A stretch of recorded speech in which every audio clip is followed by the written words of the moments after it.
Going to my mind's going blank now. What's happening? What, I can't remember. I'm gonna lose track. My mind's going blank now.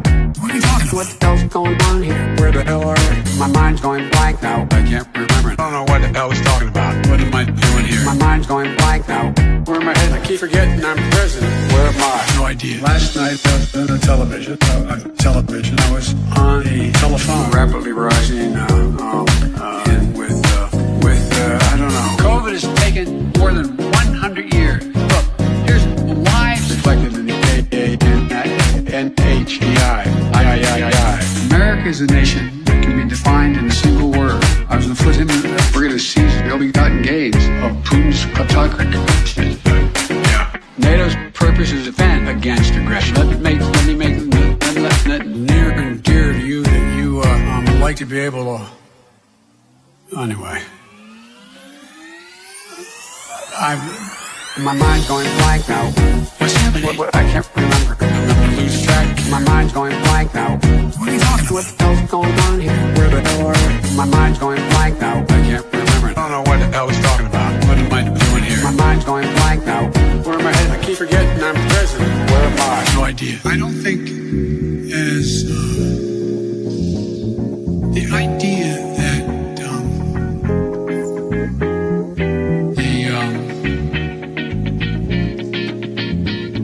the political coverage of I want to thank and recognize Dr. John Kingersong. I can't get this to function at all. My mind's going blank now. What's happening? What, I can't remember. I'm gonna lose track. My mind's going blank now. What are you talking about? What the hell's going on here? Where the hell are we? My mind's going blank now. I can't remember. I don't know what the hell he's talking about. What am I doing here? My mind's going blank now.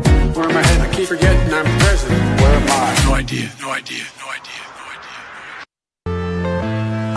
I'm saying bye to all the lies and all the times you cried, saying that I wasn't right, yet I was right by your side. You manipulator, playing games, your friends commentators, and I don't know what you say about our private conversations, but it's got them hating. Thanks to all the rumors you be claiming. It's cool, I'm done with you, so they can throw you a celebration. You gon' hate it when you see me with somebody living better. I'm trying to tell you that me just doing me gon' have you jealous.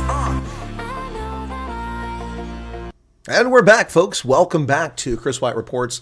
No title in this one. I published it a couple hours ago. For those who were able to tune into the unusual broadcast time this morning when we covered yesterday's news, some of which is still applicable for today. We covered yesterday's news earlier this morning. I was testing my internet connection because my internet service provider is letting me down. We've had 2 days in a row in which my broadcast has been interrupted at this hour, where my throughput went from 30 megabytes per second to less than 2.5 megabytes per second. That's clear throttling. Nothing wrong with my equipment. We just tested it all this morning, and we tested again yesterday. So this happens periodically. It's very frustrating. Not much I can do about it except moan about it and call them and complain. But then you sit on the phone for an hour and they try to convince you to buy a different package. Paying for a more expensive, say, business package, which would get me 50 megabytes per second upload, doesn't solve my problem when you go from 30 to 2. The problem isn't that I don't have enough. The problem is that you're not delivering the amount I paid for. That's to Comcast and Xfinity, that message, not to my audience. Excuse me. So let's say hello to everybody in the chat. We'll get into news in just a few moments. Merry Christmas to everyone out there. Hope you're well. And I will get to my advents calendar. So Vilma Rasmus is here, and she popped in early. Thanks for being here early. Richard Kuhn is here. Chris Sten, welcome back. Neville Purden, good to see you again. Teresa, Pablo Charlie, Val Cooper, Emil Thert, Christo Els, welcome back, Christo. Good to see you there. Nick Muller, hey, how's it going? Allison Johnson, Chris Ehlers, Ons Land, Ons Tal, Ons Wese, so F. Okay, Chris. All right. Okay.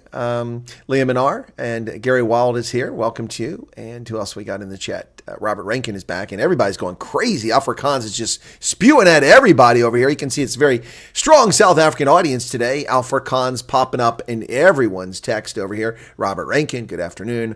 Alan Chris Ellis. Kai for jou nog, says Chris. Okay, Jan Frionen, welcome to you. Robert Franklin Moore, welcome in from PE. And Garrett Gillich is in from Somerset West. And unpopular opinion, Chris would be an excellent Secretary of State. Why is that an unpopular opinion? I'd be a great Secretary of State. That shouldn't be an unpopular opinion. In fact, I might even sport this beard as I go around the world traveling and meeting all these foreign diplomats. Couldn't do any worse than our diplomats have done under the Biden regime, that's for sure. Meerkat, welcome to you. Christo L's on Comcast. Comcast is my provider. Xfinity is the service I have. I pay $282 a month with the taxes. The package is only $161. That's what Comcast gets. The rest goes to sports fees and this and that and taxes and fees and everything. It's ridiculous. Mike, you're pretty windy here, man. I thought my house was going to blow over earlier. The wind usually doesn't blow from the west to the east here. It does come kind of a west, because there's a mountain just about 2 kilometers from my house, which sort of blocks the wind in some respects. And there's a valley which catches it as it tries to come across, and it just kind of dissipates. Get a little bit of wind, but usually the wind blows kind of north-south, kind of come around here. But today the wind hit the house hard from the west, and felt like the whole thing was going to lift up. If I'd been asleep, it would have waken me up. Shawnee Gross has changed your avatar. Shawnee, I love the new avatar. It's beautiful. Meerkat, your intro in this morning's broadcast displayed a zinc pack with dirty dishes. I hope it's not your kitchen. Oh, sink, not zinc. No, not zinc. No, it's not. I just looked for an image that I could use to show, I wanted to show, I thought yesterday's fish thrown out would be kind of gross. So just dirty dishes to show, we're cleaning up mess from yesterday. Not my kitchen. My kitchen is spotless. Ooh, my kitchen is absolutely spotless. All right, always dealing with Mexicans in the call center, says Christo. Okay. You're always fighting with Comcast. Yeah, same thing here, man. Same thing here, fighting with Comcast. Shawnee says, thanks for noticing. Of course, Shawnee, I noticed. Imagine, you have a cool name. I mean, the Shawnee Indians are from Ohio, and I went to high school there. And so, I always think of Shawnee. It's pretty cool. Imagine the crap we would have gotten from township if the wind blew here. Yeah. Anyway. Oh, Pablo says, only sees me Secretary of Defense. All right, folks, let's do the Advents calendar. We'll start with the Hello Kitty one. Some of you probably think it's kind of silly, but remember, I spent a month in Japan, and I kind of get the Hello Kitty phenomenon now. Today is the 5th of December, and 5 is my favorite number, so that's pretty cool. December is my favorite month, only because it's my birthday. Let's see what we get this time. Oh, and we got a bow. No kitty for this one. It's just a little bow. There you go. All right, so that's a Hello Kitty. That one's down. All right. Oh, I need to charge my mobile. It's getting kind of low on juice here. Just noticed that. I got to do some running around later on, probably. I mean, I usually do. So that's that one. What's next? Aldi, I think, is the next one. And so, yep, Aldi. Let's go for 5. This is the tough one because that's easy. I found 5 pretty quickly today. Right there in the center. And the Aldi one, they have images underneath so you can see what's in there. It's a train. Oh, what's a Christmas without a train set? Yeah. Oh, man. Days gone by. My grandfather in Scranton used to, he had a train set, and I grew to love trains at Christmas time. All right, time for Lidl. Okay. All right. Boy, if we get many more of these things, I'll be gaining a lot of weight. This is crazy. All right, so we're on 5 now. Let's see. There's 5 at the top. Get the little treat out. And this one is a candle, I guess. Yeah, it's a candle. Kerze. Kerze. Ja, auf Deutsch heißt das eine Kerze. Yeah, die Kerzen, the candles. Okay, all right. And it's time for the tea Advents calendar as we open it up. Here you go. Once again, tea. Here we go. Today is the 5th. And these are pretty simple to find. They're all in order. They're hard to get out. Oh, that one. Yesterday's tea sucked. Oh, I didn't like it, folks. It was a ginger tea, so I didn't like that. That's the 5th. All right, we're down. Just 20 days remaining. So, this is the Holiday Pear Green Tea. Ugh, I don't like pears. The pears are gross. Holiday Pear Green Tea. Ugh. I think I'll stick with the chocolate today. All right, 289 Rand for an Advents calendar. Wow. That's expensive, Garrett. 289. So that's really expensive. These cost like $1.99. Why are people so complaining about Biden pardoning his son, Clinton pardoned business partner, Trump pardoned Charles Kushner? Neville, people are complaining because the breadth of the pardon, it's so extensive and it's so obvious. Plus also Biden, for no reason, without being prompted, stated that he was not going to pardon his son. He'll let the courts play out because he thought that since he got away with being a criminal for 50 years in government, his son would get a free pass too.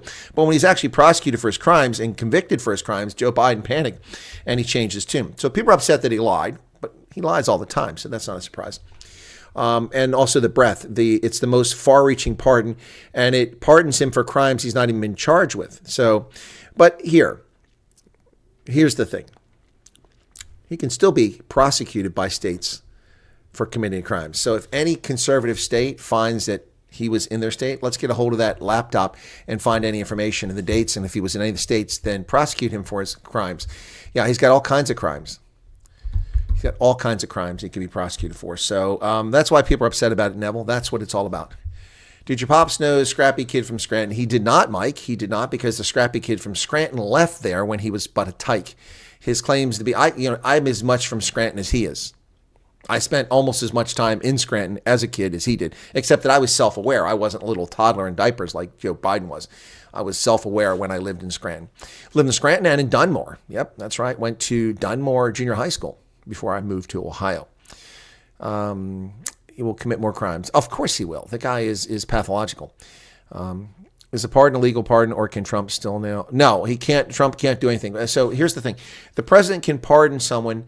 He can commute a sentence. He can release someone under a clemency. So clemency, commutation of a sentence, or pardon. These are all presidential actions for federal crimes.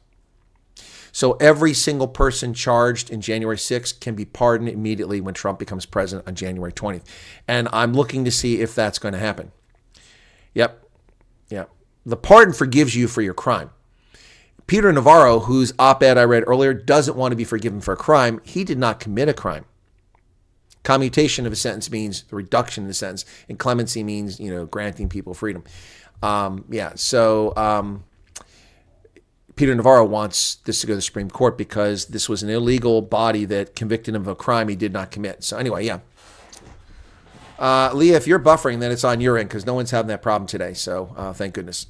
All right, so that's a little bit about the pardon. People are losing their minds over that. By the way, I just published another video about Trump and his 100% tariffs on bricks. If you didn't see that, Leah, why don't you go watch that before you leave?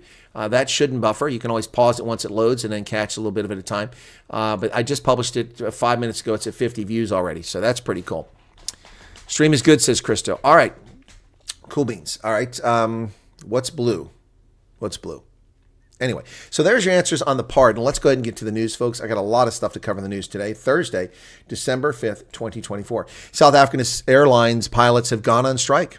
Yes, Peter Navarro wants a recourse. He wants that conviction repealed because he didn't commit a crime. Jed says someone's Wi-Fi is no good. That's possible. All right, so South African Airways pilots have gone on strike. I think they forgot that this is a bankrupt airline that has survived only on handouts from taxpayers for 15 years and hasn't turned a profit since 2009. And they seem to forget this. These greedy pilots want more money. Well, go fly for an airline that pays better, you greedy pricks. Is Arctic here? He's a pilot. I want to get his thoughts on this because I think they're just being greedy bastards. But that's me. Whoops. Okay, that didn't work. How did that happen? What's going on here? There we go. YouTube didn't, or not YouTube, my Streamlabs didn't want to work. There is my South African pilots are on strike. On December 4th, they said that the Pilot Association would strike following unsuccessful wage negotiations. They demanded a 30% pay rise. That was lowered to 15.7%. South African Airways, which has no money, offered them 8.4% retroactive to April of this year when they weren't even flying. Wow. So here are the following flights that are affected. Joburg to Cape Town, Joburg to Durban, Joburg to Port Elizabeth, Joburg to Windhoek, Joburg to Mauritius, Joburg to Sao Paulo, and Joburg to Perth. So basically, South African Airways isn't flying jack shit. You know what? This is why I don't trust that airline and I don't fly it. Fly SAF Air, Airlink, take your pick, or Lyft, one of those ones. Go with those. Light Rain says they can do all the investigations without charging them. The investigation would be more important to the American people than the actual punishment. We need to know exactly. Light Rain, that's my point. I made it on a couple of programs. I mentioned it on Alexander 360 when I was a guest on there the other night. I also mentioned it on my news program on Wednesday night for the Common Sense Conservatives. You can catch that over in the original channel if you want to watch that discussion. It's every Wednesday. Not a lot of people know about it, but some of you might find it interesting. A couple of my colleagues, one from the trucking industry, one from also an Army veteran who's retired NCO and served in the Trump administration the first time around. You could go check that out. It's Common Sense Conservatives, and now we put it on every Wednesday on my @Real Chris Wyatt channel. So you can check that out. It's 2 hours long. You can skip ahead if you want to listen to it. But I mentioned on there that what the American people need to know, Light Rain, is Biden, by pardoning his son of all these crimes, means that when the Republicans form an investigative committee into Biden's criminal activity with Burisma and with the Chinese communist, then Hunter Biden can be subpoenaed. If he doesn't show up, he can be found in contempt and put in prison like they did to Peter Navarro and Steve Bannon. And there'll be nobody to pardon him for 4 years. So if he does come and testify, if he invokes his Fifth Amendment right against self-incrimination, he will be advised that he has no Fifth Amendment rights against self-incrimination for these crimes because he's been absolved of them by his father. Therefore, he must testify and tell us what happened, truthfully. And if he doesn't, then he'll be held in contempt and he'll be sent to prison. And if he does testify and tell us what's really going on, then Joe Biden's criminal enterprise will fall apart. The American people deserve to know. I'm glad he got a pardon, honestly. Honestly. I'm glad he did, so that the scenario I just laid out can be brought forward. Yep. Because if he hadn't been convicted, I mean, if he'd been sentenced and sent to jail and been brought in to trial, right? Let's pretend that Biden never pardoned him. December 12th is a week from today. On December 12th, he gets a 6-year sentence by the federal judge, and he goes to jail on December 12th.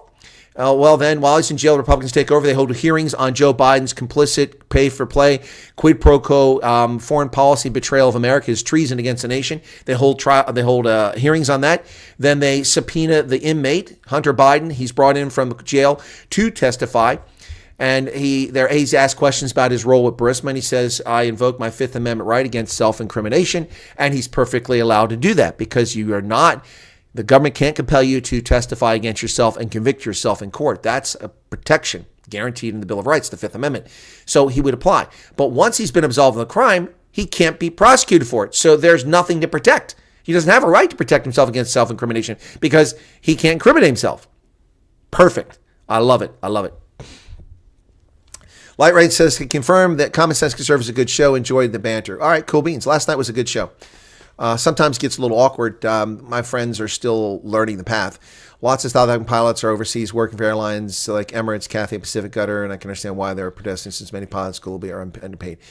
Yeah, I understand why they're protesting, Jed, but you have to have a little bit of compassion and understanding for a company that is losing money and you're going to demand more money to push it into the red. It's just self-defeating. Now, they know the mess that South African Airways is in, so they should seek employment elsewhere. Arctic did. Arctic used to work for Comair, if I'm not mistaken. I could be wrong there. I don't think he worked for South African Airways, but he flies in America now. Arctic flies in America.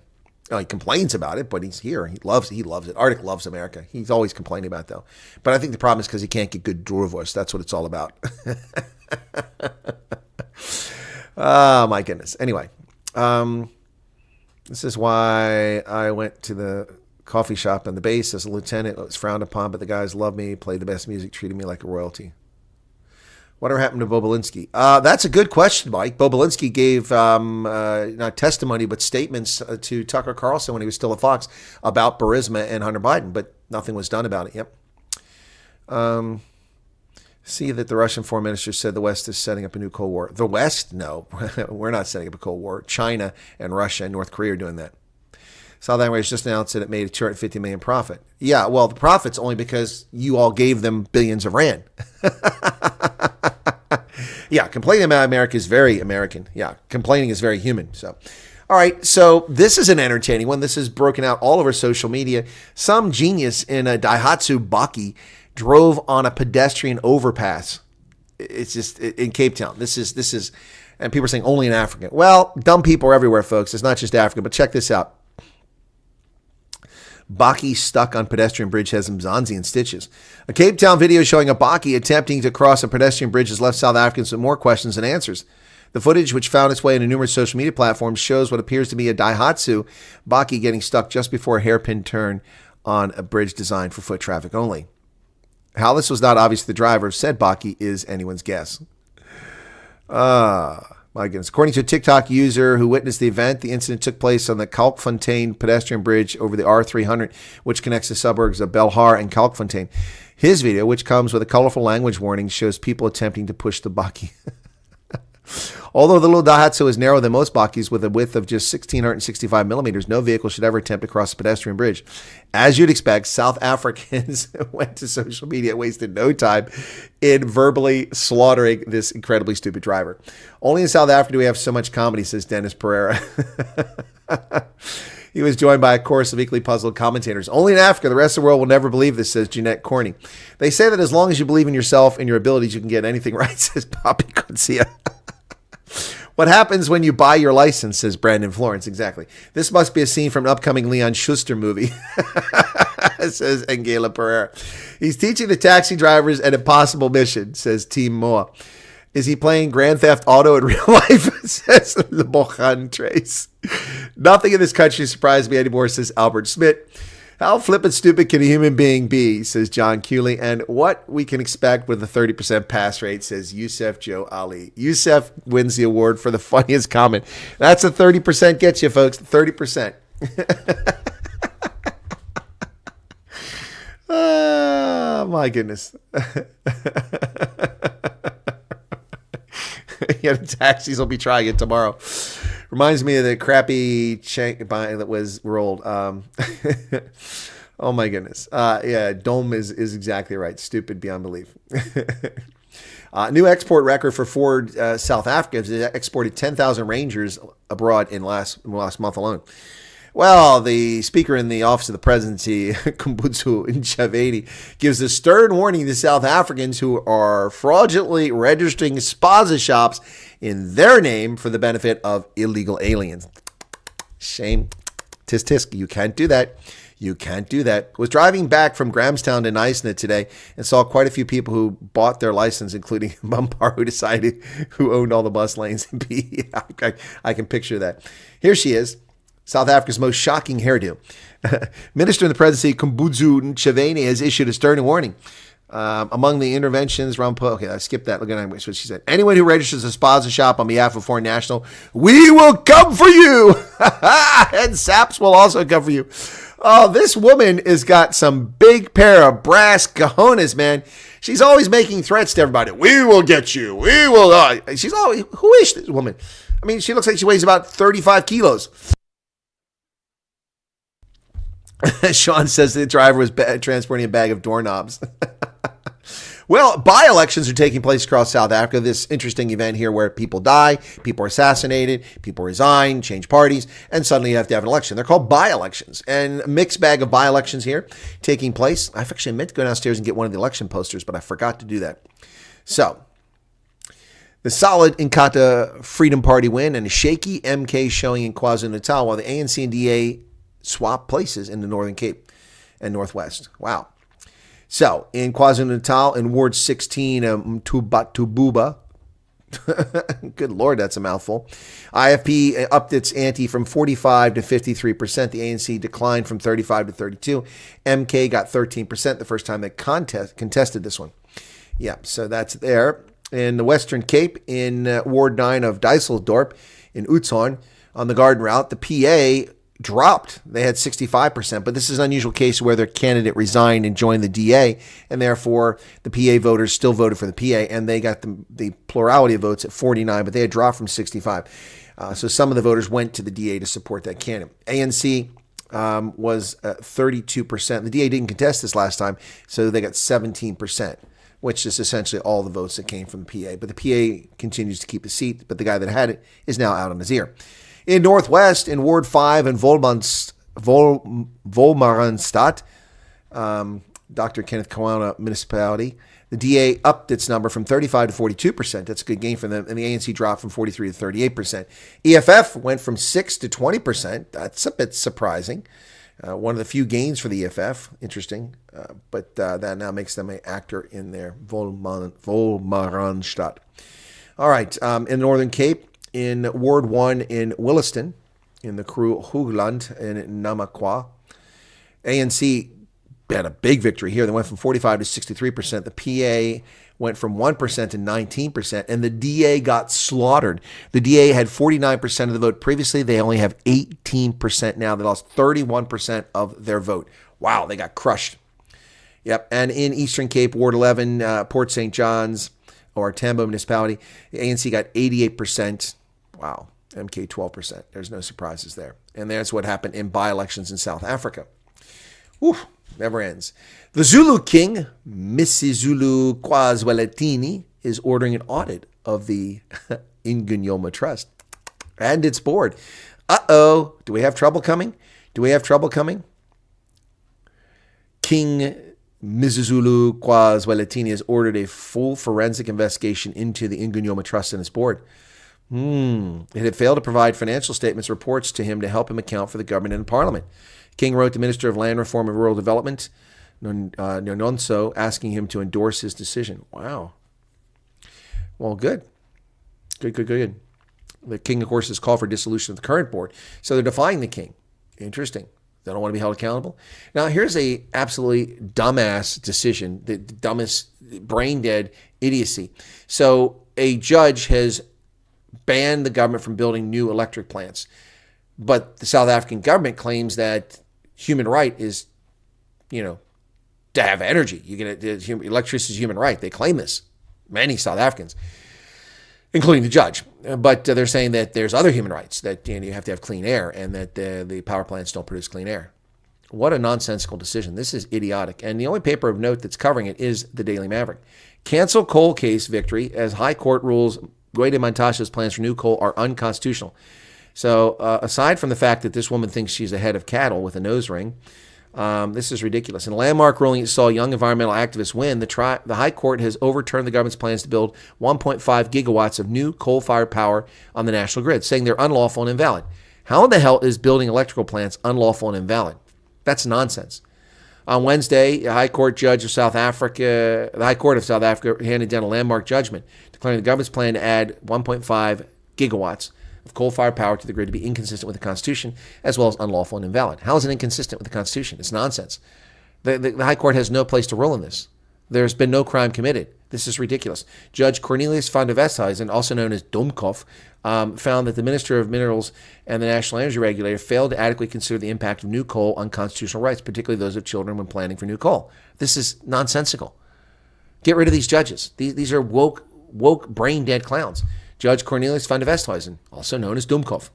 Yep, the new coal was determined by Mantashe in the last finalized integrated resource plan back in 2019, and NERSA agreed with it in 2020. The case is known as the Cancel Coal case, South Africa's first youth-led climate change litigation. And so when South Africans have no electricity because there's no additional capacity added, then let's come back and find Judge Cornelius van der Westhuizen and watch him in his palatial mansion with his private generators and resources. What a bunch of nonsense. What a bunch of idiots. South Africa has some dumb judges.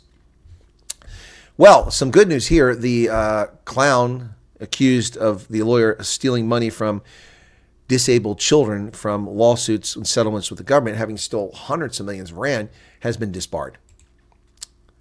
Accused of stealing 188 million rand from severely disabled children, lawyer Nongsuba is disbarred. Now, why is that a picture of him in Paris? That's a picture in Paris, this guy. Attorney Zuko Nongzuma and his firm lodged hundreds of millions of rand in medical negligence claims against the Western Eastern Cape health departments in which he represented severely brain-damaged children.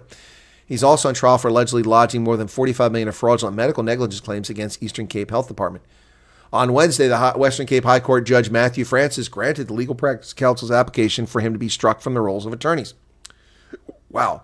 On a conspectus of the evidence before this court, I'm satisfied that the Legal Practice Council has properly established on balance of probabilities that Mr. Noksuma has failed to comply with various court orders, fabricated accounting records, breached a number of LPC rules relating to the management and operation of his firm's trust account, and engaged in the widespread theft of funds held in trust on behalf of his clients.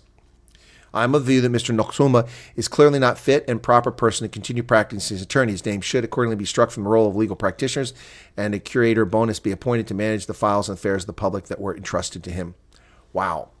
During his application for Noxuma to be disbarred, the LPC revealed that he had transferred 348,845,000 rand from severely disabled children to his personal accounts. Wow. Well, to his firm's business account, and then he took the money from there, Wow. Heartbreaking testimony from the mother of one of these children. A separate case revealed how the little boy had been left severely ill and malnourished because she didn't have enough money to buy food for him. She only became aware that Noxuma had 1 to 13 million rand medical negligence after her son had contacted Carte Blanche. For her son, after Carte Blanche contacted her. Wow. Carte Blanche still doing good work 2.5 decades later. Wow. Carte Blanche contacted her that this scumbag stole 13 million rand that was meant for her child. Wow. Unbelievable. According to Molotsa, Noxuma had told her and the other mothers that the amounts he had paid them were the full portion due to them. Eastern Cape hairdresser Millicent Molotsi told the court that she and the mothers of 11 children diagnosed with cerebral palsy had only received 150,000 and 300,000 from Noxuma. They had no idea that he obtained massive multi-million rand settlements that were sometimes more than 172 times the amount that he had given them. Wow. Wow. The mothers had no idea that he had been ordered to register trusts for each of the children so that there would be carefully managed funding for their care.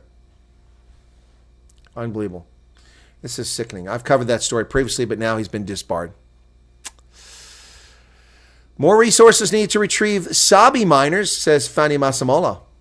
10 have been rescued, but more than 100 are underground. This is not Stilfontein, folks. This is a mine with illegal zamazamas. 150 of them are apparently trapped in a mine, and they can't get out. So they're asking to be rescued. At present, we're looking for various resources at disposal that will assist to fast-track the process. Unlike the shafts at Stilfontein, which are several kilometers deep, police are able to retrieve those from Sabi from the surface because the depth is not too great. The operation needs to be conducted with the utmost care and precision to preserve lives. So this is a recovery operation at Sabi, another illegal mining activity going on in South Africa. So after we talk about the story about Noxuma, 21,123 complaints have been filed against lawyers, but the LPC says only 175 of them have been disbarred. Wow. Now that's not 21,000 lawyers, that's 21,000 complaints.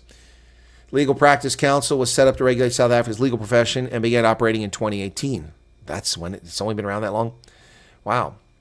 Attorney Stephen Hegseth received 15 million state medical negligence payouts for a severely disabled child 3 years ago, but when he finally set up a trust for the 9-year-old girl, only 50,000 was deposited into it. He's one of 310 lawyers who have been suspended by the Legal Practice Council on the basis of serious misconduct. Wow. What is going on? Where's the ANC? The ANC set up this organization to police this stuff, and they're not doing it. Well, folks across South Africa are boiling, folks. Boiling in South Africa. It is hot, hot, hot. Me soul on fire, singing hot, hot, hot. I needed to make a clip of that. I want to do that. That's what I want to do. Hot, hot, hot. I forgot about that. Let me make a note of that. So that way I can play it. Hot, hot, hot. That's Taco, I think. No, it's not Taco. Yeah, it's Taco. That's the band, not the food. Taco. One-hit wonders. Putting on the Ritz. Maybe it's not putting on the Ritz. Anyway, doesn't matter. Extremely hot weather, over 40 degrees Celsius. Oh my goodness, turn the aircon on, folks. Oh, you can't. There's no power from Eskom because you can't build coal-fired power plants because it's unconstitutional. Oh, dear God. A heat wave with persistently high temperatures expected in parts of Gauteng, Limpopo, Mpumalanga, Northwest, and KZN. So basically everybody except the Eastern Cape, Northern Cape, and Western Cape. So the Cape is free from it. Okay. All right. Putting on the Ritz.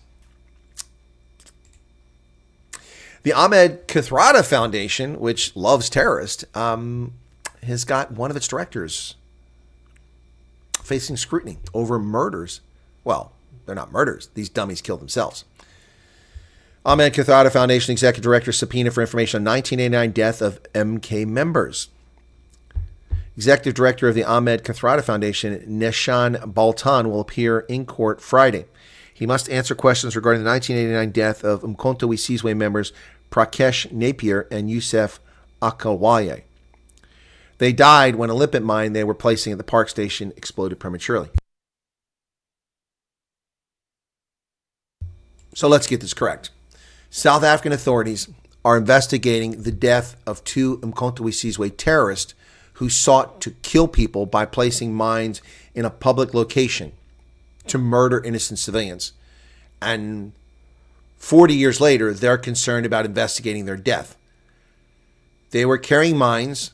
They were terrorists. The mines exploded. Case closed. But no, it's not.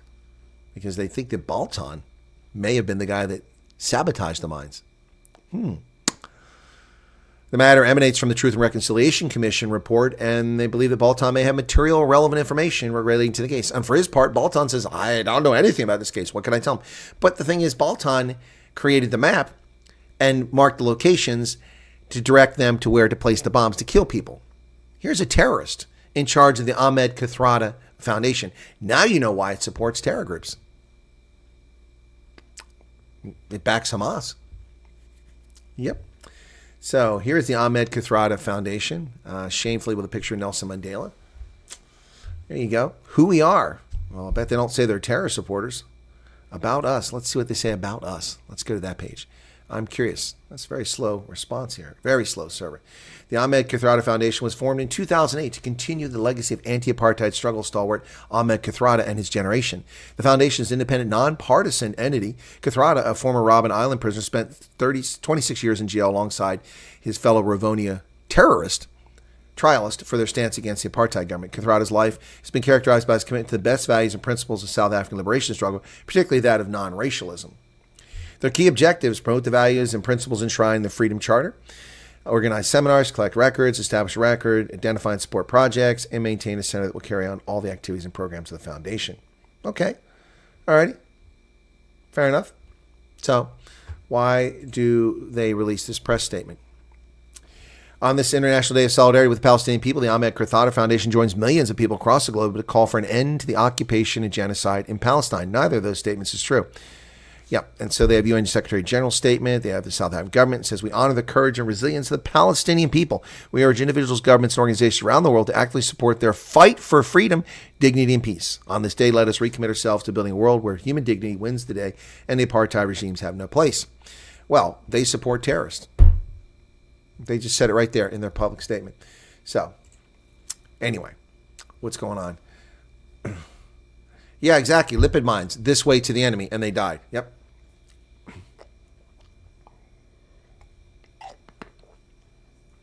Light Rain says the glacier in his avatar is creeping into the background.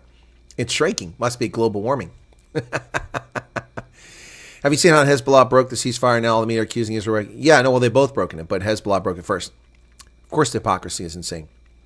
Fontana at midnight, chowing whole chicken on the pavement. Good times. We need offer counterintelligence agency. Been saying this for a while. The other end, okay, what am I missing here?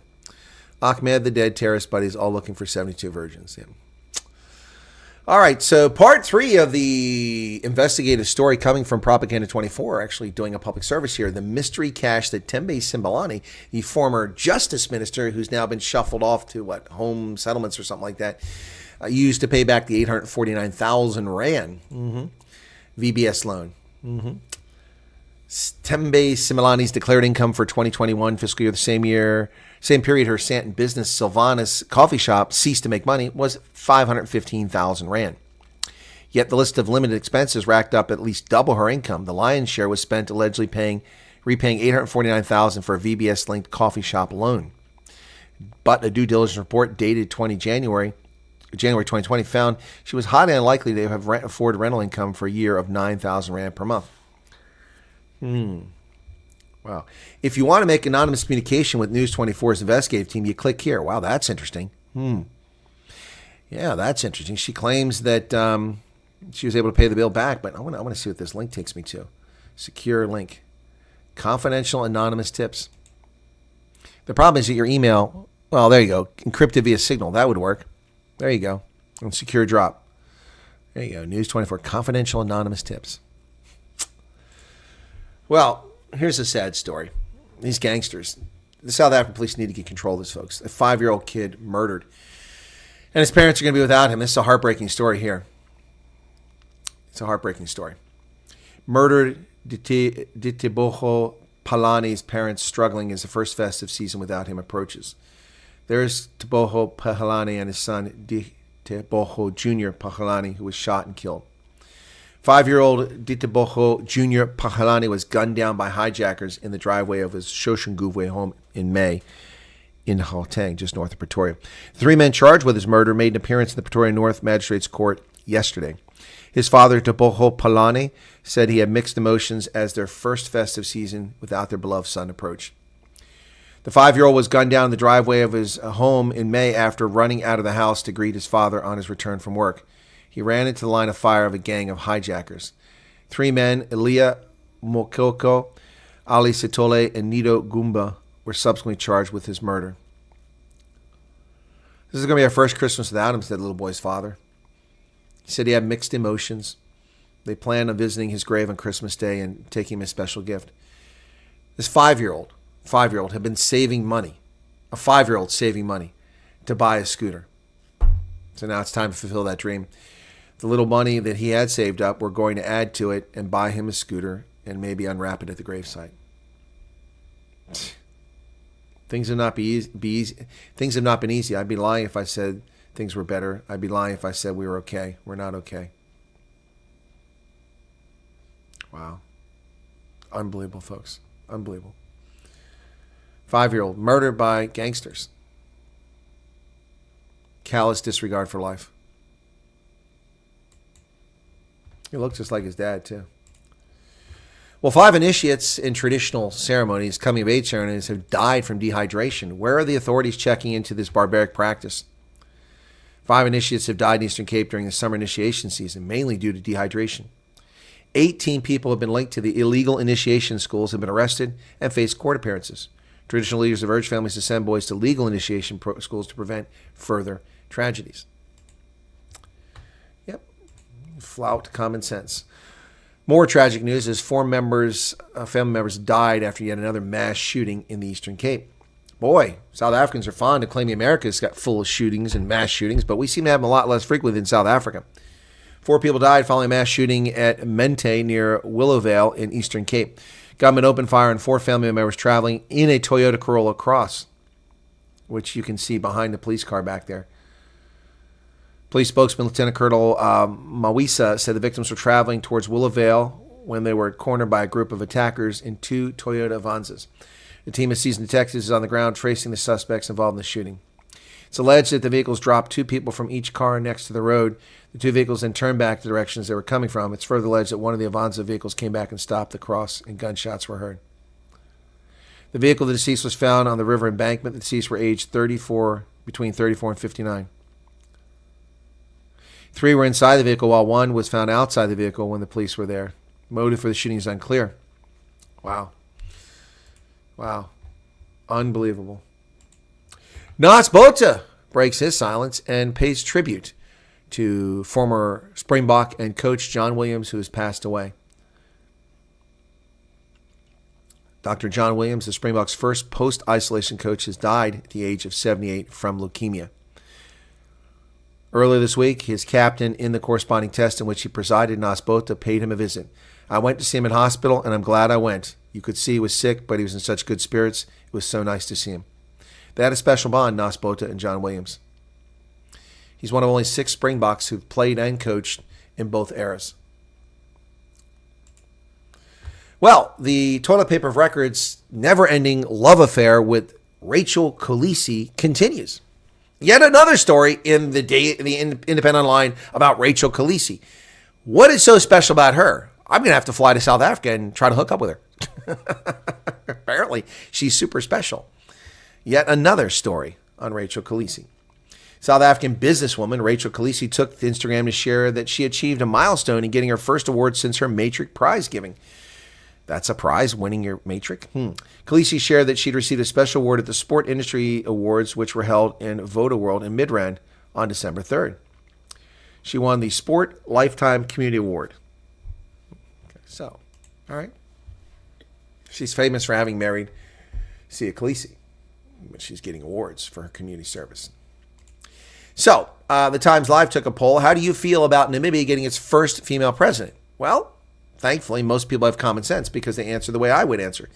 And 53% of the respondents said it doesn't matter if it's a man or woman. Thank you. 25% said they're excited.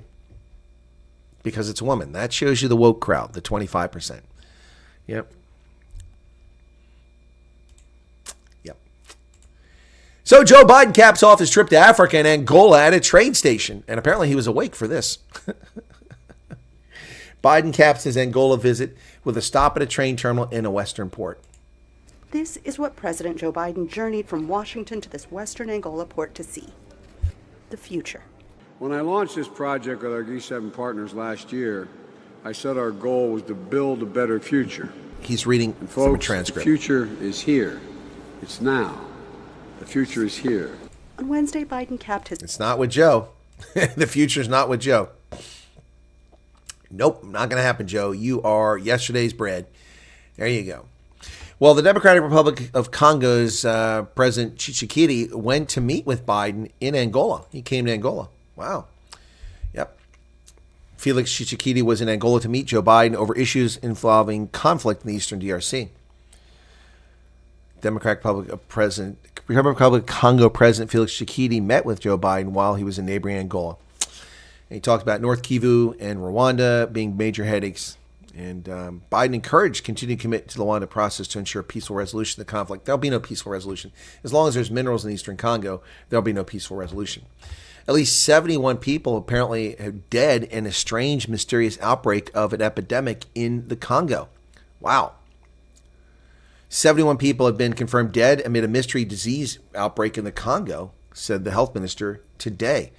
The confirmed dead include 27 people who died in hospitals and 44 in the community in the southern Congo province, according to Congolese President Roger Kamba.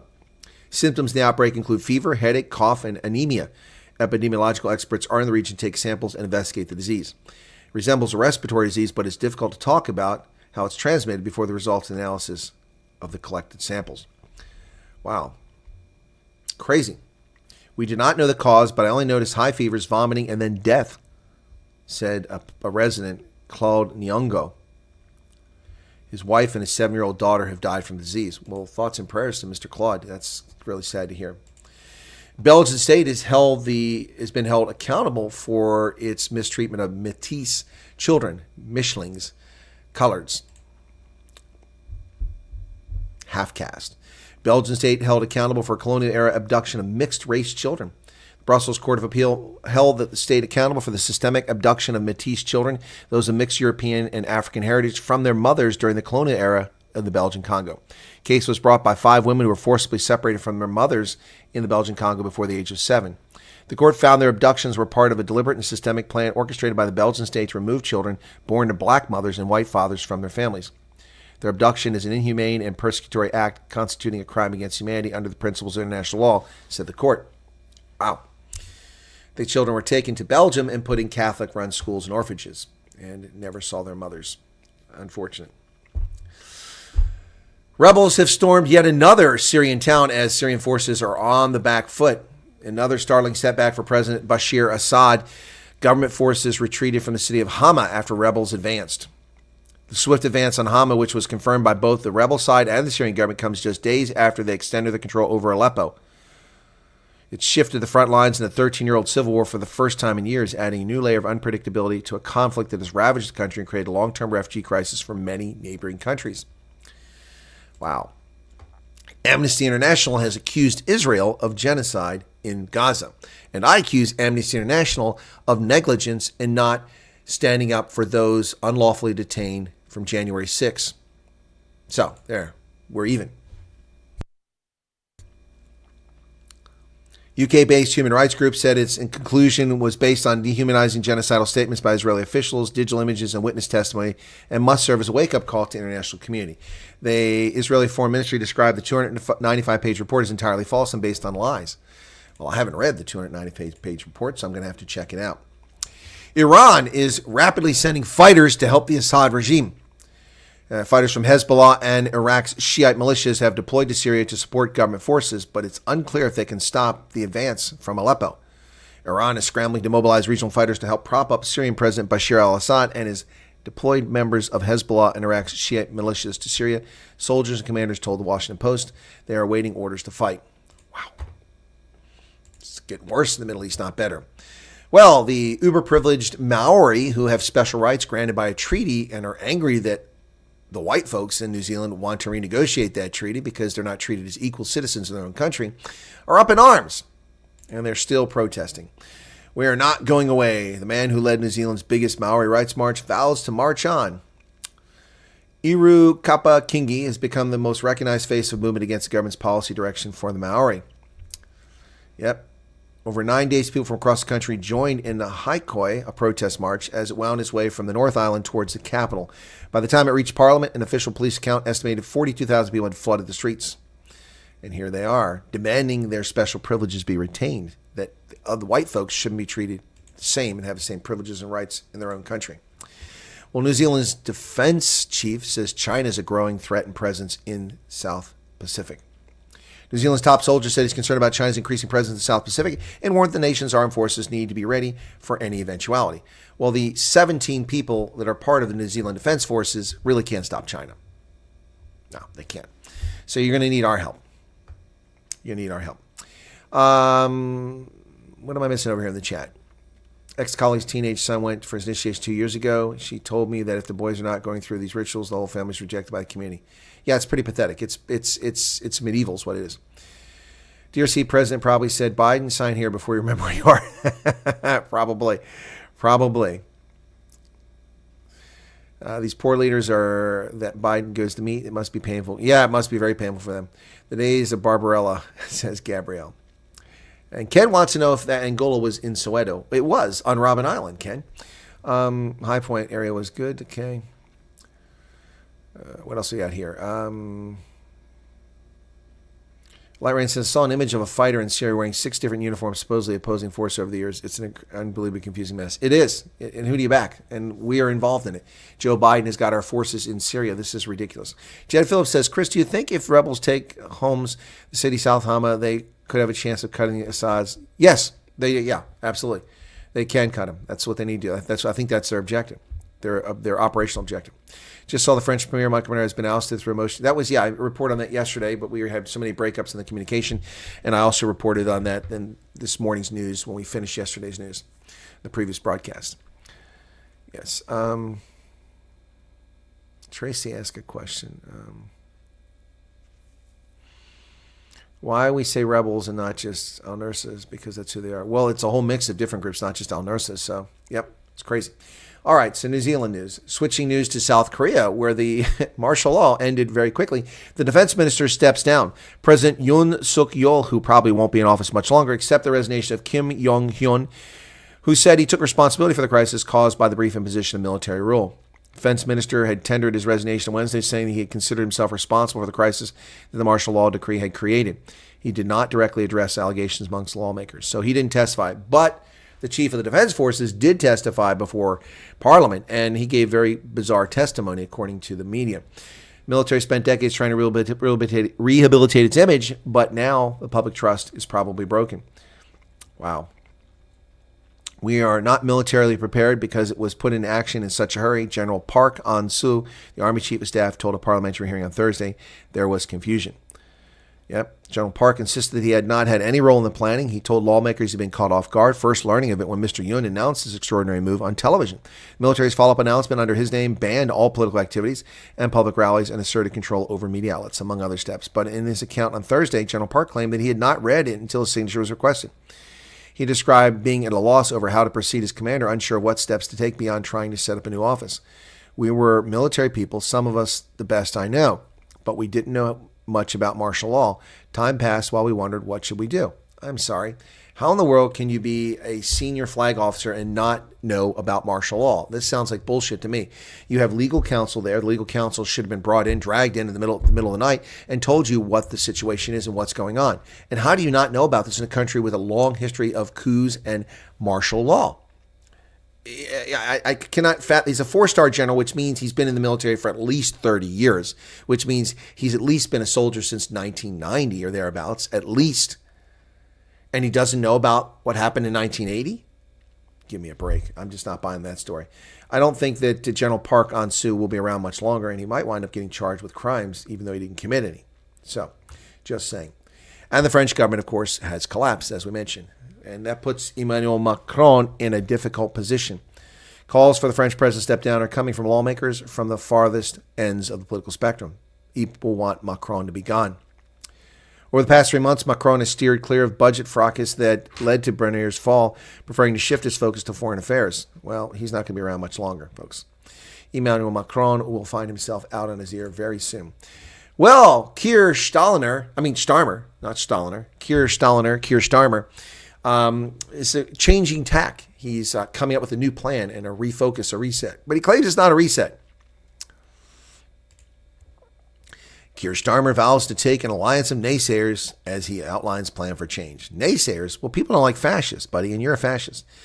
Prime Minister Keir Starmer vowed Thursday to take on the alliance of naysayers and the bureaucratic nonsense that have hampered construction projects in the UK as he outlined a series of new pledges that will hope to change the narrative for his 5-month-old corrupt, leftist, fascist, totalitarian government, which is sliding the approval ratings because they're fascist totalitarians.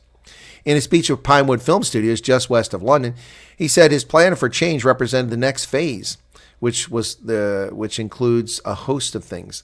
Raising living standards. By the summer of 2029, he intends to raise living standards across the UK, build 1.5 million homes. That's not your job. That's the private sector.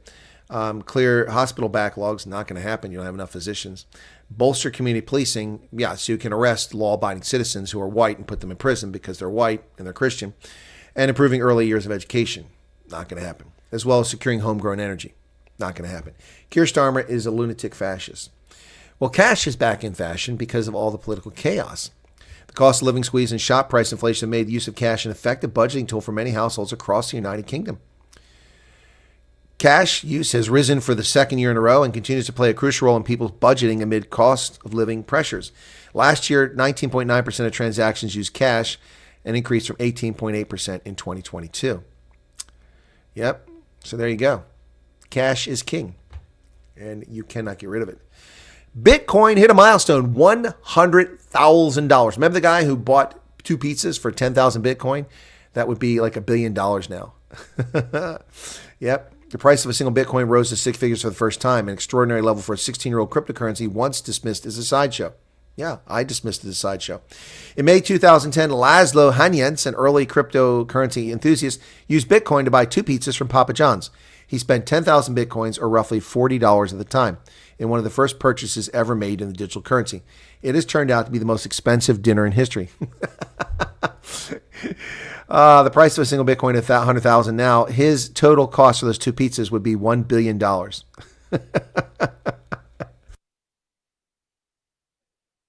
Entire Bitcoin hoard is now valued at $2 trillion.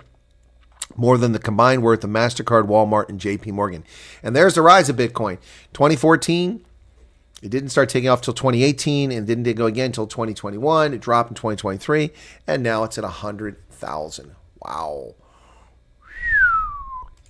Will it fall like the tulip craze? Good chance of it, folks. Good chance of it. Well, fury as the United States says the existing climate regulations are more than enough. Well, screw you people who don't like us. Climate justice campaigners have condemned the U.S. after the world's largest historic greenhouse gas emitter argued against countries being legally obliged to combat climate crisis. Well, thank you, Nina Lakhani and agencies, for your intentionally misleading propaganda.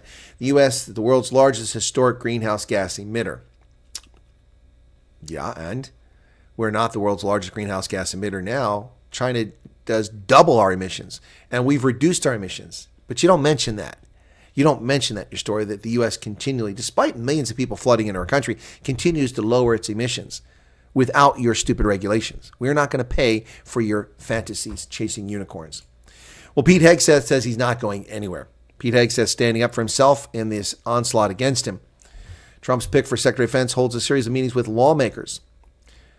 In a series of remarks to reporters in between meetings with lawmakers, he said he had no plans to drop out and emphasized that Trump still backs him, even though Trump reportedly is considering DeSantis to replace him. Spoke to the president this morning. He supports me fully. We're not going anywhere. Well, that's what Pete Hegseth says. But more damaging information about Pete Hegseth continues to emerge. Apparently, the man is a raging drunk, according to the media. Hegseth says with alcohol shadows his Pentagon selection. By Pete Hegseth's account, his heavy drinking began after a brush with death when an RPG ricocheted off his vehicle but didn't explode while he was serving in Iraq. I'm sorry? You began drinking in Iraq? That's a violation of your general orders. What are you doing drinking in Iraq? You can't drink. When he returned to home Manhattan after deployment, he disconnected from people he served while with his wife, and he turned to alcohol. Okay, he didn't drink in Iraq. He drank when he got home. I look around at 10 o'clock and be like, what am I going to do today? How about a drink some beers? How about I go have some lunch and have some beers? How about I meet? So the guy's got an alcohol problem. Allegations of success drinking have shadowed his career for years since he's risen from running a veterans nonprofit to becoming a star on Fox News. He's not a star. He's also very dismissive. I met him, and he's just dismissive. A real veteran, actually served multiple times. Met him, and down there in CPAC, he just was dismissive as he walked away. He was too important to talk to someone else. Yeah. Anyway, whatever. I'm not speaking ill of the guy. And if he's got a problem with alcohol, he should have sought treatment. Should have sought care. There's plenty of programs for it. So anyway, he says he's going to give up alcohol. Well, he should have done that a long time ago if he's got a problem with it. Republicans start this congressional session with no wiggle room. Because of 3 departures from the House of Representatives, Trump's cabinet has weakened the House of Representatives, which means instead of 220 seats, they'll have 217 seats, which means if one Republican defects on anything that Trump proposes and Congress puts up, one single Republican leaves, it will be 216 to 216. If one Republican abstains, it will be 216, 216 until elections are held to replace those 3 Republicans that have left, at least Stefanik, Waltz, and whoever the other one is. It's ridiculous. Dumb decision. Dumb decision. Well, the Trump Assassination Task Force is holding its final hearing. Yep. The House Task Force on the attempted assassination of Donald Trump will hold its final hearing on December 5th. The panel, which is investigating the United States Secret Service missteps that led to 2 attempts on President Trump's life, will hear from Secret Service Acting Director Ronald Rowe, who previously addressed the panel on September 26th. Yeah. Cover up, cover up, cover up. United Healthcare CEO murdered in Manhattan in broad daylight. Brian Thompson shot and killed outside New York hotel, and police apparently are narrowing in on the suspect. He wrote something on the cartridges, and so I don't know if that's helped him. The health insurance executive from Minnesota was walking outside the New York Hilton Manhattan Midtown around 6:45. I've stayed in that Hilton Midtown. I've walked the spot where he was shot. That's unbelievable. Trump has named a Social Security Administration director and another incredibly wealthy individual. President-elect has tapped Frank Bosinagno, president of fintech company Fiserv, to lead the agency. The multimillionaire, another wealthy American, picked for Trump's cabinet. Folks, if you aren't incredibly wealthy, you aren't going to be in this cabinet. The Republican Party in the House has criticized Biden's citizen director for dereliction of duty. The daughter of an Iraqi and a Mexican woman born in America, Jadu, is director of U.S. Citizenship and Immigration Services, couldn't answer basic questions about immigration policy when she was interviewed by Jim Jordan. Not a surprise. Diversity hire. Well, how tariffs threaten American manufacturers' big investment in Mexico, and I don't care. Polaris, a company that makes recreational vehicles, moved its production in Mexico because they're greedy bastards to increase their bottom line at the expense of American workers and our nation's economic security. And now they may find themselves in trouble, and I'm quite happy about it. Off-road vehicle maker Polaris benefits from moving some production south of the border, but Trump's levy proposal is primed to add millions in cost. So this is a cumulative square footage of Polaris manufacturing facilities in the United States, just over 1 million. They've increased it to over 4 million, but then they went to the rest of the world and to Monterrey, Mexico. Monterrey, Mexico now is a huge portion of their manufacturing. More than a decade ago, the off-road vehicle Polaris surrendered its status as a 100% made in America company, gambling that it could add a Mexican factory without alienating customers. The move paid off handsomely. Buyers did flinch as the plant located in Monterrey churned out more than 22,000 vehicles in its first year, helping expand the company's sales 33% while saving millions of dollars in costs. The factory has since become Polaris' largest, producing such models as the RZR, a dune buggy-like vehicle that starts at $16,000. Now the plant could become a liability. President-elect Trump has vowed a 25% levy on all goods coming from Mexico. Yeah, so the higher prices will come as Polaris faces weaker demand for its products, as well as $70 to $80 million in tariffs for Chinese components used in U.S.-made vehicles. So Polaris, why don't you just buy American? No, it's American. Well, a liberal writer calls for the murder of healthcare executives, health insurance executives. Liberal writer tries to justify CEO's killing, and people wonder why we want these executives dead. Prominent liberal journalist has used the assassination of health insurance CEO to say that such officials should be killed. Taylor Lorenz, a podcaster for Vox Media, spent much of Wednesday on Blue Sky saying health insurance providers are themselves killers. She reposted a story about Blue Cross Blue Shield limiting coverage for anesthesia. And people wonder why they want these executives dead. She went on for several hours posting other things on Blue Sky. She accused insurance company CEOs of ruthlessly murdering thousands of innocent Americans. And she said that without disapproval, that her group chats include a celebratory image, CEO down. Wow. And she went on. And if you're curious, here's her Blue Sky tweet. And people wonder why we want these executives dead. Wow. How are people like this allowed to exist? That's the political left, the kind, loving political left. Well, criminal alien invaders apparently have an unexpected friend in the Trump camp, a group that's going to betray us. Courtney's not here because he's doing his naval drills, and I'd love to hear what he's got to say, because the Church of Jesus Christ of Latter-day Saints apparently is tolerant of criminal alien invaders, at least a third of the church. That is not good. Illegal immigrants have a friend in the LDS Church, the Mormons. Illegal immigrants have an unexpected ally amid the incoming Trump administration expected crackdown, Mormons. Mormons are balancing their respect for the law with compassion for immigrant communities, said Stephen Craney, a data researcher and member of the Church of Jesus Christ of Latter-day Saints. If there was a mass deportation, a lot of LDS in the United States would be gone. So you are growing your church at the expense of American citizens by making criminal alien invaders part of LDS. You have stakes all over the world. Why don't you prophesize in Mexico and Guatemala and Kyrgyzstan and Tajikistan and Azerbaijan and wherever the hell else you want to prophesize to increase the size of the Church of Latter-day Saints, and don't import criminal alien invaders into our country? Wow. I've never had a beef with the LDS until now. In 5 decades, I've never had a beef with the LDS until I heard this garbage. Anyone that supports criminal alien invasion is not welcome here. The hate for insurance companies is universal. Most old media have turned off their comments when reporting on the shooting. Yeah, I know. Do I look disappointed in LDS? Very disappointed. They're good people by and large. Great contributors to America. They are fantastic for the military, well behaved. They obey the rule of law. Good, honest, hardworking people. Many linguists because they spend all their time on their mission, learning languages abroad. No beef with LDS. I've read the Book of Mormon. Not the stupid play, but the actual Book of Mormon. So, hey, whatever.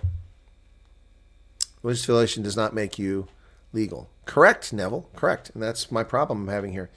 Anyway, that's the news for today, folks. And we had yesterday's news earlier when I couldn't broadcast. Yesterday, I had to do it today. So thank you all for joining me today. Be sure to hit the like button. Elon is proposing cutting VA healthcare. No, he's not. Where do you get that from?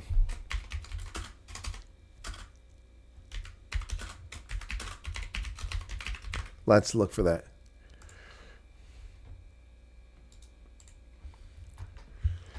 There's a YouTube video that makes the claim.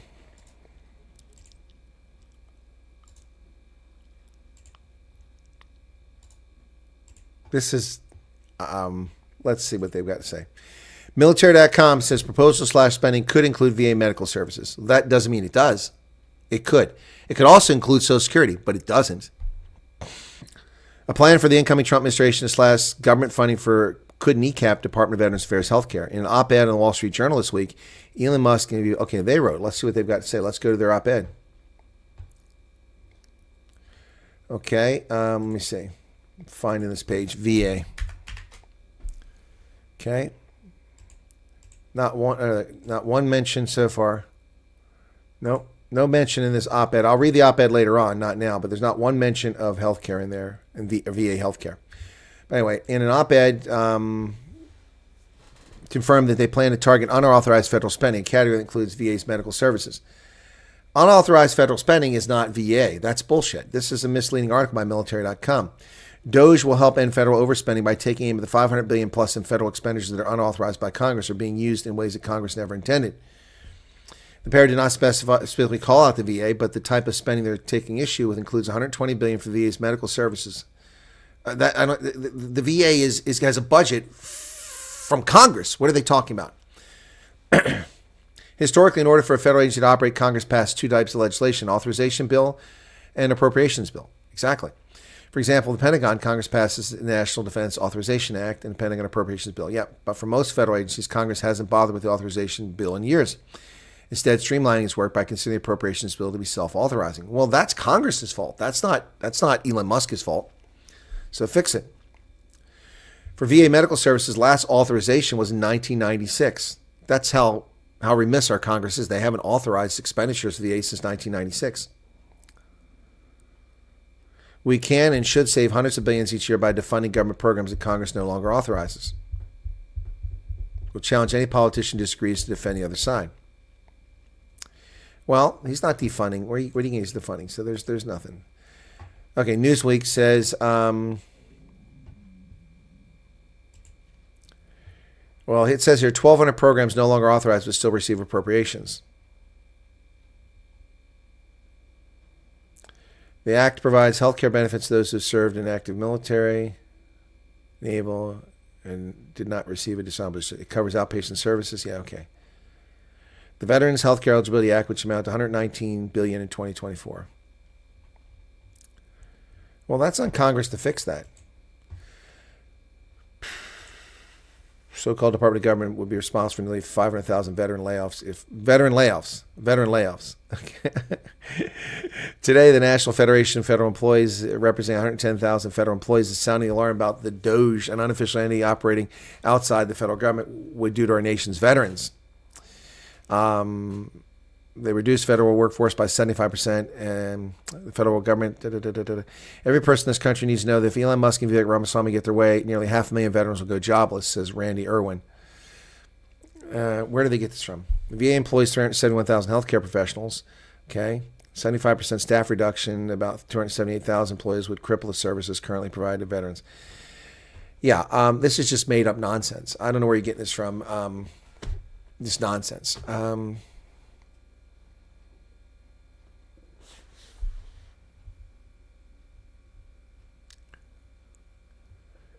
Okay, where are we at here? They apparently found duplicate funding. Yeah, exactly. I found duplicate funding. The VA is paying for the medical care, and then Medicare Advantage is being paid $40 billion over the past 4 years for the same care. So there's duplicate billing. There's $40 billion gone like that. Tracy says, problem in South Africa, the rand is so weak to the dollar, so it's more affordable buying from China. Okay. I just about killed myself on a BMX. Oh, the bike.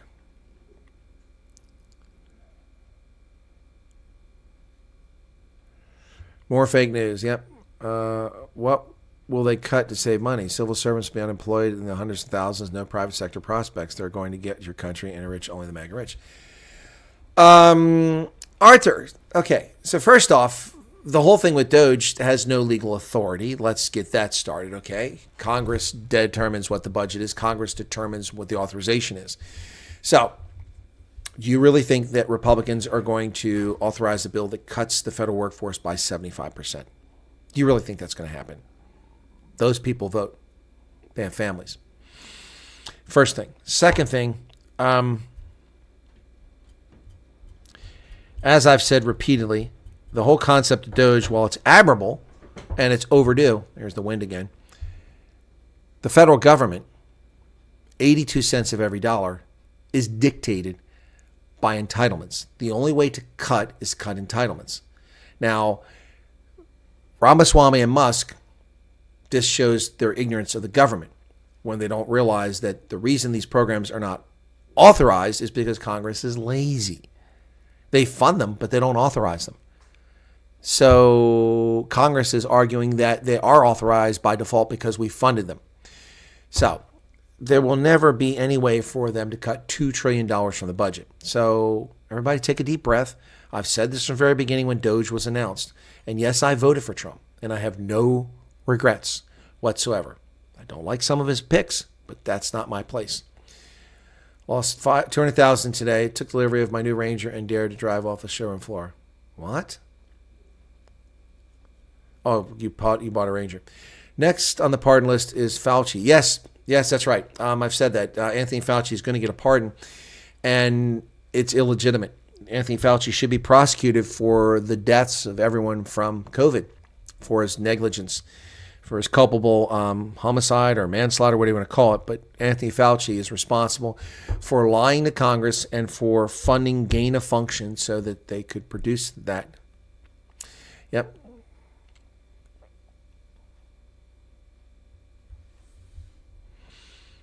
All right, so what's going on over here? People are arguing.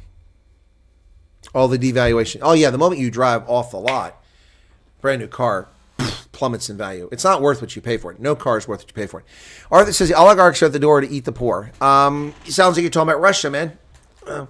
What has happened to Fauci? No, he's just hanging out with his $600,000 a year pension.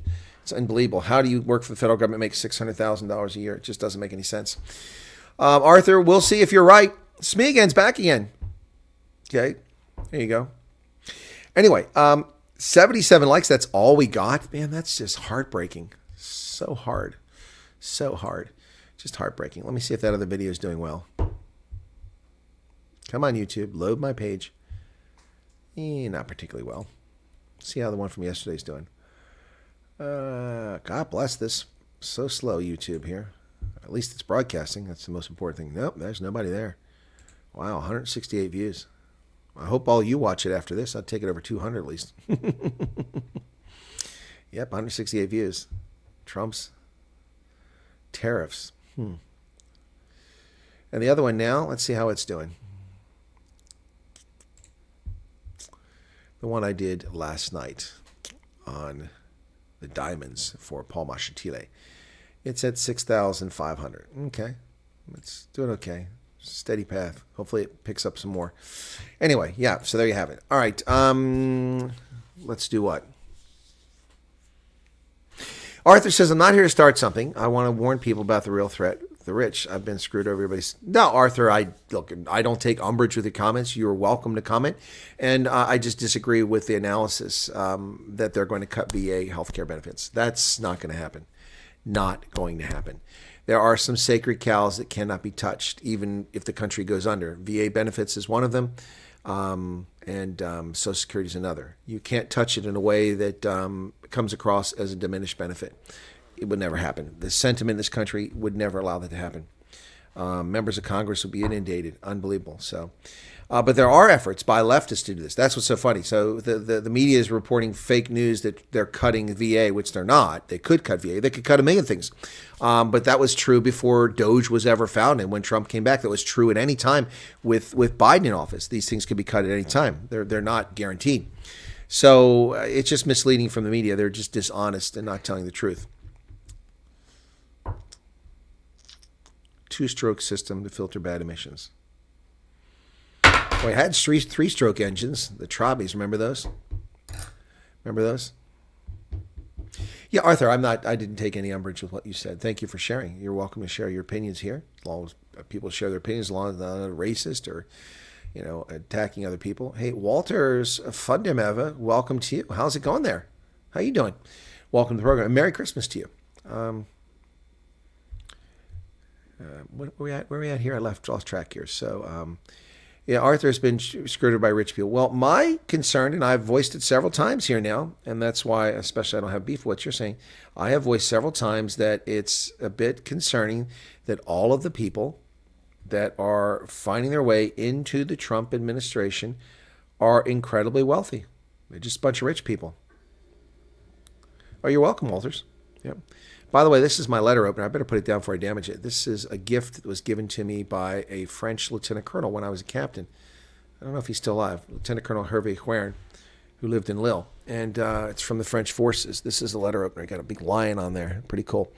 And I rarely remember to use it to open up letters, but sometimes I do. Sometimes I remember to use it to open letters. This one's not closed, so you put it here and you rip like that. Really nice. It's a nice box came in too. Very kind gift. Never forget that. Large ships are two-stroke. I didn't know that. Okay. It's news to me. Yeah. So Christmas is coming. We've had our Advent calendar for today. And the lights are on. I hope you guys are enjoying yourselves.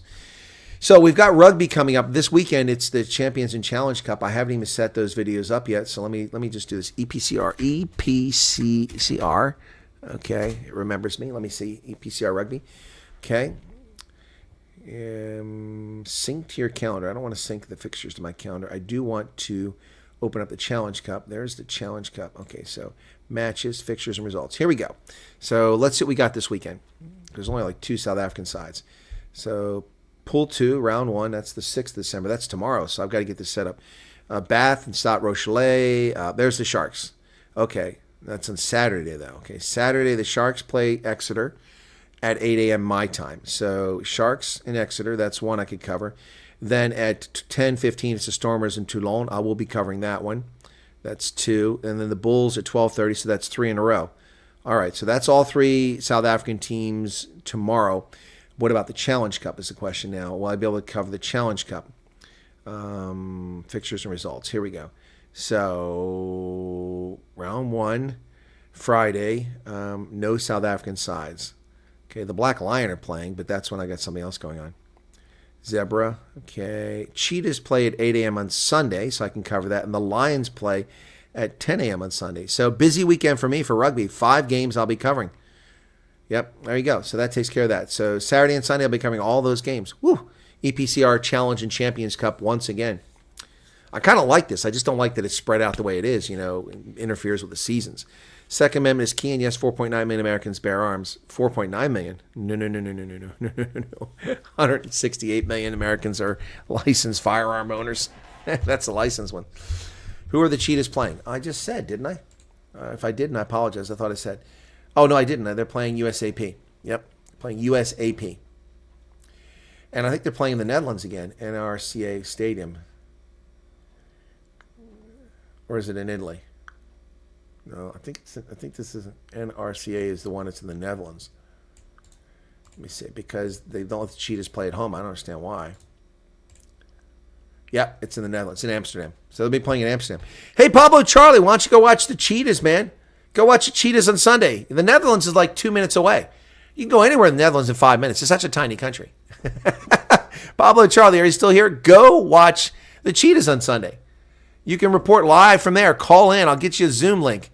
You can do it, man. You can do it. Maybe Hakan Engman will go for us. I'll watch Detroit Lions versus Green Bay Packers. Well, have fun with that, Pablo. My love started at 16 when I had amazing Kawasaki. Ooh, Kawasaki. Okay. Yeah, so it's the stadium. Yeah, come on. Why is the picture not coming up? I need a bigger picture of this thing. Yeah, it's not a... These pictures suck, man. I'm trying to get a picture of the stadium. Anyway, so that is in the Netherlands. Yeah, that's unfair that the Cheetahs have to play there. It really is. So they'll be playing on Sunday. And the Osprey play the Lions. The Lions should destroy the Osprey. Should absolutely destroy them. So we're on a break from URC action for now. Arthur says, I also have an issue with World Wrestling Federation Linda McMahon being education secretary. Maybe she's there to eviscerate and dismantle the education department, which needs to happen. I don't know. Linda McMahon is another wealthy person. Every single person, we go through every cabinet pick, they're all incredibly rich. All of them. Vivek Ramaswamy, Elon Musk. Except Tom Homan. I think Tom Homan's not incredibly wealthy, but most of the people are incredibly wealthy. Kelly Loeffler. Bessert. They're all rich. They're all rich. Anyway. Pablo's going to ask his government to ban rugby. Not going to happen, brother. You don't delude yourself. Not going to happen. Not going to happen. All right. So the rich people in the cabinet means they're harder to bribe. Yeah, but basically what Donald Trump is telling the world and telling America is that you only will get a cabinet position if you're incredibly wealthy. So what about people who are incredibly well-informed, incredibly insightful, thoughtful, and are great leaders, but are not wealthy because they didn't pursue wealth or they weren't born to wealth? I didn't pursue wealth. I wasn't born to wealth, but I became a great leader. Well, I think I'm a great leader. Could be wrong. Anyway, so, that sends a horrible message. That sends an absolutely horrible message. Yeah. So nothing wrong with some rich people being in there, but if it's all rich people, it just says successful people are in the cabinet too. Tulsi Gabbard. How is Tulsi Gabbard successful? Charles, I'm going to put you on the spot. Tell me how she's successful. She's a lieutenant colonel in the reserves. There are thousands of lieutenant colonels in reserves. Doesn't make you successful. She could be, but that doesn't make you successful. So how is she successful? I'm going to put you on the spot, Charles. She left the Democratic Party. Okay, well, that's not successful. That's smart.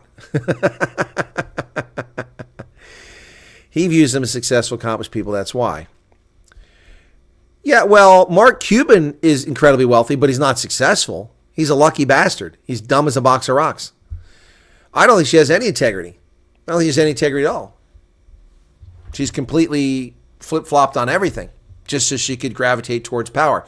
She is good at reading the tea leaves and knows that, Trump's going to win, so let me go over here.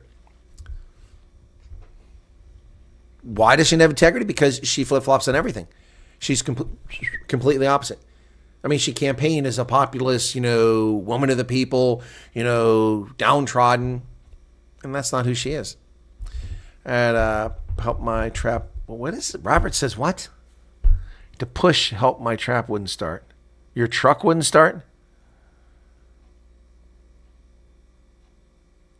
Pablo says Charles is not the voice of reason after that statement about Tulsi Gabbard. No, we have a difference of opinion. And Charles is welcome to his difference of opinion. Doesn't mean I'm right or wrong. But, yeah, not a fan. She could see the Democratic Party was not aligning with beliefs. RK changed parties too. So did Elon Musk. So did Donald Trump. What's your point? Changing parties doesn't make you a person of integrity. If anything, it makes you a person of betrayal. I got no problem with them leaving parties, just as I have no problem with Republicans leaving. I think Susan Collins and Lisa Murkowski should leave the Republican Party today. They're not Republicans.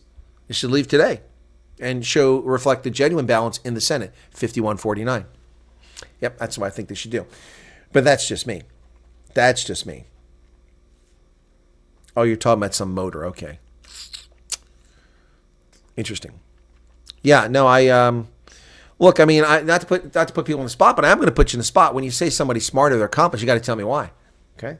I mean, look, I can point to accomplishments. 640,000 people survived starvation because of something I did. That's an accomplishment. $3 billion acquisition program, successful acquisition program at NSA that I was the chief of staff of. That's an accomplishment. Yep.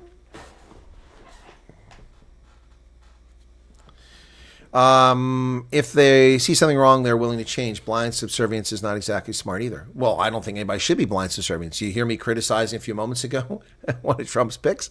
That's not blind subservience. I agree. People should be independent thinkers. Robinhood stock is skyrocketing. Really, I've been curious about Robinhood. Let me see what's going on.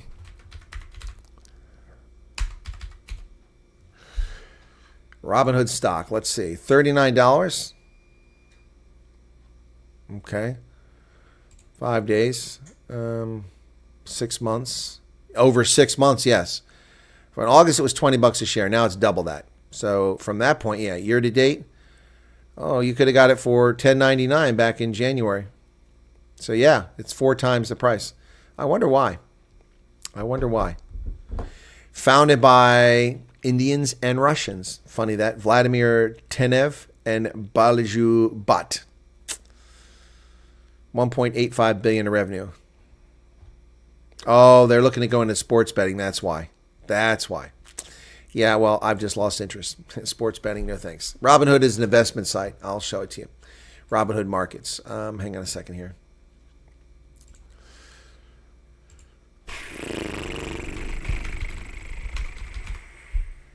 I think I have an account with Robinhood. I just commission-free stock trading. Yep, here you go. So, well, that's not it. Hang on a second. There we go. All right. New legend for a new era. Trading platform in your browser for free. Now available for all Robinhood customers. Okay. What we offer. Investments, crypto, retirement, options, and futures. Invest. Let's see what they say. 24/7 support. No commissions on stocks and their options. Your first stock is even free on them. So there you go. Diversified stock bundles. Break into Bitcoin. No, thank you. Start with as little as $1. You get fractional shares. Now that's nice. So fractional shares is kind of handy. Let me look and see. I'm not going to show you on the screen if I have a login on here.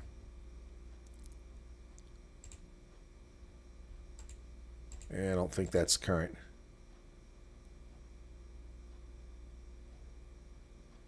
Yeah, no, it's not current. So, doesn't have a thing for forgot password. Anyway, yeah. So, I usually do all these things. Check them all out. Yes, Chris, I have the Gen 1. Gen what? Gen 1 what? What are you talking about there, Gary? Are you talking Chris Ehlers, not me? Sorry. Formerly illegal sports betting distracts the masses. Yeah, doesn't it? So do Indian casinos. That's what it's all about. Pay attention to what's going on over here. Go over here. Play your games. That's what it's all about, folks. Guys are enjoying their motorcycle talk here. Yep. Sports betting is booming these past 2 years. Don't hate on it. Well, I do hate on it because it's an addiction for many people, and it's unnecessary. It also makes the games dirty. The Chicago Blackhawks scandal. We see what's going on in FIFA. It's wrong. The Romans perfected, says Garrett. Pablo Charlie calls me a communist. I'm not a communist. I don't believe in state redistributing wealth or state ownership of the means of production. That's what communism is. State ownership of the means of production. I don't believe in that. I believe in private sector. Private sector. That's what produced this lovely top, not some state-owned enterprise. Check this out, man. I look like a monk now. Dominus, Ominus, Sympathonium, bong. Private sector is where it's at, folks. That's what has lifted more people out of poverty throughout history than any other form of government. You guys are on this sports betting thing. Still not at 100 likes. Man, my feelings are being hurt here. My feelings are being hurt. No, Pablo's just teasing. He's trolling a little bit there, Charles. I like the shoot. Yeah, I do like the shoot. Oh, they found me. They found me, folks. They found me. I'm not in Manhattan anymore. I'm in Central PA.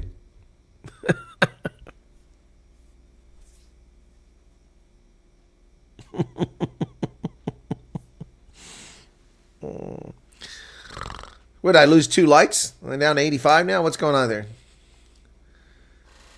Blackhawks. Huh? What about the Blackhawks?